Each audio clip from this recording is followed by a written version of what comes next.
ይላል ጌታ ኢየሱስ ክርስቶስ እና አንቺ ለምን በክርስቶስ ኢየሱስ አምነሽ የእግዚአብሔር ልጅ መሆን እየቻልሽ ባሪያ ካልሆንኩ ይባላል? ይሄ እኮ እናንተ አላቋረጥም ብለሽ ብዬ ነበር፣ ግን ይቅርታ ስላቋረጥኩ። እናንተ ልጅነቱን ተቀብላችሁ በልጅነቱ ቀጥሉ። እኔ ደግሞ ባርነቱ ስለተመቸኝ በባርነቱ ቀጥላለሁ። ብራዘር ቅሬታ አለህ እዚህ ጋር? ቴንኪዩ ሚስቲን ፕሌ።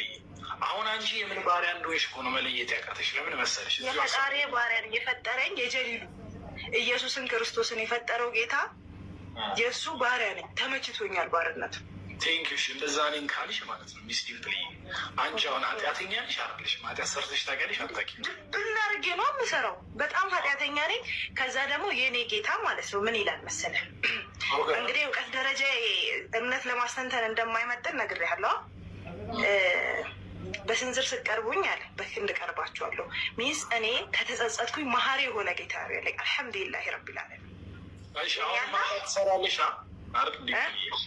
አሁንም ማታ ትሰሪያለሽ ማለት ነው?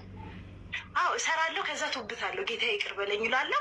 እሱ ደግሞ ከልቤ ከተጸጸትኩኝ እንደሚምረኝ ቃል ገባልኝ። በሚገርም ሁኔታ ነው የምልህ ቃል ይገባ። ኃጢአተኛ ከሆነ ለዛ ኃጢአቱ ክፍያው ሞት ነው። ካልሞት በምንም አይነት ወይ ኃጢአቱ ሊሻር አይችልም። አሁን አንቺ እያልሽኝ ያለሽው ቁጭ ብለሽ አላህ ይቅር በለኝ ምናምን ስትይ ኃጢአትሽን እጥብ፣ ከዛ አሁንም ኃጢአት ትሰሪያለሽ። ከዛ አሁንም አይገርምም? ግን እኔ ጌታ የሚገርመው እኮ ይሄ ነው እንግዲህ ይታይክ። በቃ ልቅናው የምታየው እዚህ ጋር ነው። አየካ ቸርነቱን ለጋስነቱን የምታየው እዚህ ጋር ነው። በቃ ወንጀል ሰርተህ ምናምን ከልብ ስትጸጸት እምርሃለሁ ባሪያዬ። ከልብ ከሆነ እኔ ላይ ካላሻረክ እምርሃለሁ ያለ ጌታ ነው። አሰላሙ አለይኩም ወራህመቱላሂ ወበረካቱ። እንደምን አላችሁ? እኔ በጣም ሰላም ነኝ አልሐምዱሊላህ። ይህንን ቪዲዮ ሼር፣ ኮፒ ሊንክ፣ ሪፖስት እንድታደርጉ በትህትና እጠይቃለሁ። ኢንሻአላህ ለዚህ ወገናችን መልስ የሚሰጥ ይሆናል ማለት ነው። በመጀመሪያ ደረጃ እህታችን በጣም አራዳና ጀግና ናት። አላህ ሱብሓነሁ ወተዓላ ይጨምርልሽ። ዲን ላይ የሚበረታ የሚጠነክር አላህ ያድርግሽ።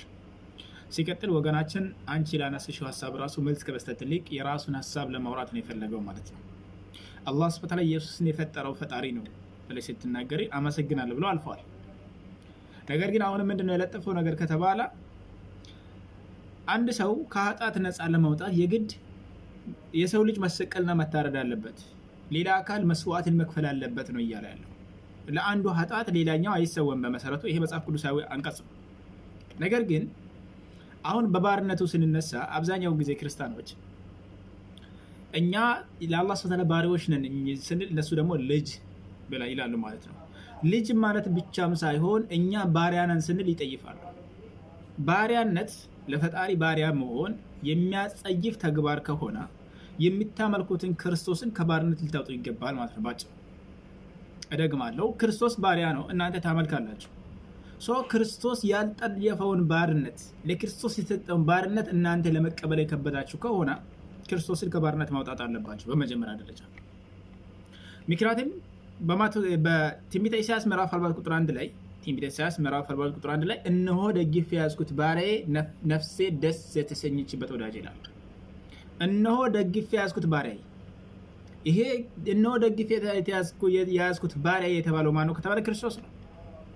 ተደግፎ የተያዘ ባሪያ ክርስቶስ ነው። ለዚህም ነው በማቴዎስ ወንጌል ምዕራፍ 12:18 ላይ ትንቢትን ለኢየሱስ የሰጡት ማለት ነው። በትንቢተ ኢሳይያስ ምዕራፍ 49 ላይ ከቁጥር 1 ቀጥሎ ባለ ላይ ደሴቶች ሆይ ስሙ፣ እናንተ በሩቅ ያላችሁ አሕዛብ አድምጡ፣ እግዚአብሔር ከማፀን ጠርቶኛል፣ ከእናቴ ሆድ ጀምሮ ስሜን አንስቶኛል፣ አፌንም እንደተሳለ ሰይፍ አድርጎኛል፣ በእጅ ጥላ ሰውሮኛል፣ እንደተሳለ ፈላጻም አድርጎኛል፣ በሰገባው ሸሽጎኛል። እርሱም እስራኤል ሆይ አንተ ባሪያ ነህ፣ በአንተ የሚከበራለሁ ማለኝ።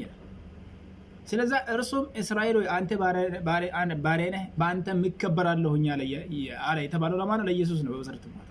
ስለዛ ከዚህ ባርነት ነፃ ማውጣት አለባቸው። ክርስቶስ በዮሐንስ ወንጌል ምዕራፍ 13:16 ላይ ዮሐንስ ወንጌል ምዕራፍ 13 ቁጥር 16 ላይ እውነት እውነት እላችኋለሁ ባሪያ ከጌታ አይበልጥም፣ መልእክተኛው ከላከ አይበልጥም ብለዋል። ባጭሩ የተላከው ማነው? ክርስቶስ ነው።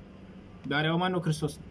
ጌታው ማነው? የክርስቶስ አምላክ ነው። ለዛም ነው በዮሐንስ ወንጌል ምዕራፍ 20 ቁጥር 17 ላይ አትንኪኝ ገና ወደ አባቴ አላረኩምና ወደ ወንድሞቼ ሄደሽ ወደ አባቴና ወደ አባታችሁ ወደ አምላኬና ወደ አምላካችሁ አድርጋለሁ ብለሽ ንገሪያቸው ያለው። ዮሐንስ ወንጌል ምዕራፍ 5 ቁጥር 30 ላይ ሁሌ የሚጠቀስ ነው። እኔ ከራሴ አንዳች ሊያደርግ አይቻለኝም፣ እንደ ሰማይ ፈርዳለሁ፣ ፍርዴም ቅን ነው፣ የላከኝን ፍቃድ እንጂ ፍቃድ አልሻም ይላል። ላኪው መልእክተኛ ከላኪው አይበልጥም እኮ፣ የላከኝን ፍቃድ እንጂ ፍቃድ አልሻም ማለት ነው። እናም ጳውሎስ ራሱ ምንድን ነው ያለው? በሁለተኛ ቆሮንቶስ ምዕራፍ 1 ቁጥር 3 ላይ የርኅራኄ አባት የመጽናናት ሁሉ አምላክ የጌታችን የኢየሱስ ክርስቶስ አምላክና አባት አለ። ስለዛ የኢየሱስ አምላክና አባት ማን ነው? ጌታ ነው። ስለዛ ይህ ጌታ ከባሪያው ይበልጣል። ይህ የላከው መልእክተኛን የላከው ላኪ ከመልእክተኛው ይበልጣል ባጭሩ ማለት ነው። ስለዛ ክርስቶስ በዮሐንስ ወንጌል ምዕራፍ 13 ቁጥር 16 ላይ እውነት እውነት እላችኋለሁ ባሪያ ከጌታ አይበልጥም፣ መልእክተኛውን ከላኪ አይበልጥም ይላል። ስለዛ ባርነትን የምትጠየፉ ፍጥረታት ሙሴ ያልጠየፈውን የቀደምት የብሉይ ኪዳን ላይ የነበሩት ነቢያቶች በእናንተ ሊከስና እነሱ ያልጠየፉትን ባርነት እናንተ ከጠየፋችሁ ክርስቶስን ከባርነት ቀንበር ልታወጡት ይገባል። ከባርነት ነፃ ልታወጡት ይገባል። ያን እናንተ በድፍረት እኛ ልጆች ነን ልትሉ ትችላላችሁ ማለት ነው። ድንቅም ልጆች